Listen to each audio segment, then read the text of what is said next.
रामायण क्या है? एक रात की बात है। माता कौशल्या जी को सोते में अपने महल की छत पर किसी के चलने की आहट सुनाई दी। नींद खुल गई। पूछा कौन है? मालूम पड़ा श्रुतकीर्ति जी, सबसे छोटी बहू, शत्रुघ्न जी की पत्नी। माता कौशल्या जी ने उन्हें नीचे बुलाया। श्रुतकीर्ति जी आईं, चरणों में प्रणाम कर खड़ी रह गईं। माता कौशल्या जी ने पूछा, श्रुति, इतनी रात को अकेली छत पर क्या कर रही हो बेटी? क्या नींद नहीं आ रही? शत्रुघ्न कहाँ है? श्रुति कीर्ति की आंखें भर आईं, मां की छाती से चिपटी, गोद में सिमट गईं। बोली, मां, उन्हें तो देखे हुए 13 वर्ष हो गए। उफ! कौशल्या जी का हृदय कांप कर झटपटा गया। तुरंत आवाज लगाई। सेवक दौड़े आए। आधी रात ही पालकी तैयार हुई। आज शत्रुघ्न जी की खोज होगी। मां चली। आपको मालूम है शत्रुघ्न जी कहाँ मिले? अयोध्या जी के जिस दरवाजे के बाहर भरत जी नंदीग्राम में तपस्वी होकर रहते हैं, उसी दरवाजे के भीतर एक पत्थर की शिला है। उसी शिला पर अपनी बाह का तकिया बनाकर लेटे मिले। मां सिराहने बैठ गईं, बालों में हाथ फिराया तो शत्रुघ्न जी ने आंखें खोली। मां! उठे, चरणों में गिरे। मां, आपने क्यों कष्ट किया? मुझे बुलवा लिया होता। मां ने कहा, शत्रुघ्न यहां क्यों? शत्रुघ्न जी की रुलाई फूट पड़ी। बोले, मां, भैया राम जी पिताजी की आज्ञा से वन चले गए। भैया लक्ष्मण जी उनके पीछे चले गए। भैया भरत जी भी नंदीग्राम में हैं। क्या ये महल, ये रथ, ये राजसी वस्त्र विधाता ने मेरे ही लिए बनाए हैं? माता कौशल्या जी निरुत्तर रह गईं। देखो क्या है ये राम कथा। ये भोग की नहीं, त्याग की कथा है। यहां त्याग की ही प्रतियोगिता चल रही है और सभी प्रथम हैं। कोई पीछे नहीं रहा। चारों भाइयों का प्रेम और त्याग एक दूसरे के प्रति अद्भुत, अभिनव और अलौकिक है। रामायण जीवन जीने की सबसे उत्तम शिक्षा देती है। भगवान राम को 14 वर्ष का वनवास हुआ तो उनकी पत्नी सीता मैया ने भी सहर्ष वनवास स्वीकार कर लिया। परंतु बचपन से ही बड़े भाई की सेवा में रहने वाले लक्ष्मण जी कैसे राम जी से दूर हो जाते?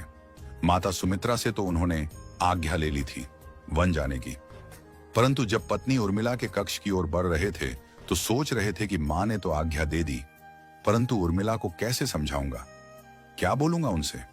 यही सोच विचार करके लक्ष्मण जी जैसे ही अपने कक्ष में पहुंचे तो देखा कि उर्मिला जी आरती का थाल लेके खड़ी थी और बोली, आप मेरी चिंता छोड़ प्रभु, श्री राम की सेवा में वन को जाओ। मैं आपको नहीं रोकूंगी। मेरे कारण आपकी सेवा में कोई बाधा ना आए, इसलिए साथ जाने की जिद भी नहीं करूंगी। लक्ष्मण जी को कहने में संकोच हो रहा था, परंतु उनके कुछ कहने से पहले ही उर्मिला जी ने उन्हें संकोच से बाहर निकाल दिया।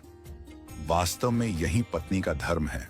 पति संकोच में पड़े उससे पहले ही पत्नी उसके मन की बात जानकर उसे संकोच से बाहर कर दे। लक्ष्मण जी चले गए, परंतु 14 वर्ष तक उर्मिला ने एक तपस्विनी की भांति कठोर तप किया। वन में प्रभु श्री राम माता सीता की सेवा में लक्ष्मण जी कभी सोए नहीं, परंतु उर्मिला ने भी अपने महलों के द्वार कभी बंद नहीं किए और सारी रात जाग जाग कर उस दीपक की लौ को बुझने नहीं दिया। मेघनाथ से युद्ध करते हुए जब लक्ष्मण जी को शक्ति लग जाती है और हनुमान जी उनके लिए संजीवनी का पर्वत लेके लौट रहे होते हैं, तो बीच में जब हनुमान जी अयोध्या के ऊपर से गुजर रहे थे तो भरत जी उन्हें राक्षस समझकर बाण मारते हैं और हनुमान जी गिर जाते हैं। तब हनुमान जी सारा वृत्तांत सुनाते हैं कि सीता जी को रावण हर ले गया, लक्ष्मण जी युद्ध में मूर्छित हो गए हैं। ये सुनते ही कौशल्या जी कहती हैं कि राम को कहना कि लक्ष्मण के बिना अयोध्या में पैर भी मत रखना, राम वन में ही रहे। माता सुमित्रा कहती हैं कि राम से कहना कि कोई बात नहीं, अभी शत्रुघ्न है, मैं उसे भेज दूंगी। मेरे दोनों पुत्र राम सेवा के लिए ही तो जन्मे हैं। माताओं का प्रेम देखकर हनुमान जी की आंखों से अश्रुधारा बह रही थी, परंतु जब उन्होंने उर्मिला जी को देखा तो सोचने लगे कि यह क्यों एकदम शांत और प्रसन्न खड़ी है। क्या इन्हें अपनी पति के प्राणों की कोई चिंता नहीं? हनुमान जी पूछते हैं, देवी, आपकी प्रसन्नता का कारण क्या है? आपके पति के प्राण संकट में हैं। सूर्य उदित होते ही सूर्य कुल का दीपक बुझ जाएगा। उर्मिला जी का उत्तर सुनकर तीनों लोकों का कोई भी प्राणी उनकी वंदना किए बिना नहीं रह पाएगा। उर्मिला बोली, मेरा दीपक संकट में नहीं है, वो बुझ ही नहीं सकता। रही सूर्योदय की बात, तो आप चाहें तो कुछ दिन अयोध्या में विश्राम कर लीजिए, क्योंकि आपके वहां पहुंचे बिना सूर्य उदित हो ही नहीं सकता। आपने कहा कि प्रभु श्री राम मेरे पति को अपनी गोद में लेकर बैठे हैं। जो योगेश्वर प्रभु श्री राम की गोदी में लेटा हो, काल उसे छू भी नहीं सकता। यह तो वो दोनों लीला कर रहे हैं। मेरे पति जब से वन गए हैं तब से सोए नहीं हैं। उन्होंने न सोने का प्रण लिया था, इसलिए वे थोड़ी देर विश्राम कर रहे हैं, और जब भगवान की गोद मिल गई तो थोड़ा विश्राम ज्यादा हो गया। वे उठ जाएंगे। और शक्ति मेरे पति को लगी ही नहीं, शक्ति तो प्रभु श्री राम जी को लगी है। मेरे पति की हर श्वास में राम है, हर धड़कन में राम, उनके रोम रोम में राम है, उनके खून की बूंद बूंद में राम है। और जब उनके शरीर और आत्मा में ही सिर्फ राम है तो शक्ति राम जी को ही लगी, दर्द राम जी को ही हो रहा। इसलिए हनुमान जी आप निश्चिंत होके जाए, सूर्य उदित नहीं होगा। राम राज्य की नींव जनक जी की बेटियां ही थीं, कभी सीता तो कभी उर्मिला।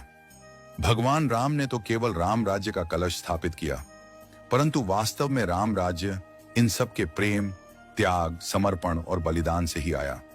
जिस मनुष्य में प्रेम, त्याग, समर्पण की भावना हो, उस मनुष्य में राम ही बसता है। कभी समय मिले तो अपने वेद, पुराण, गीता, रामायण को पढ़ने और समझने का प्रयास कीजिएगा। जीवन को एक अलग नजरिए से देखने और जीने का सुर मिलेगा।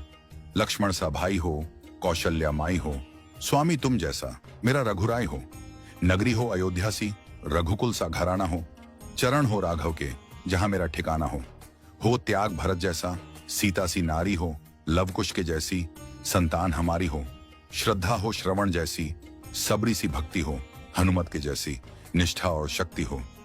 ये रामायण है, पुण्य कथा श्री राम की। जय जय श्री राम।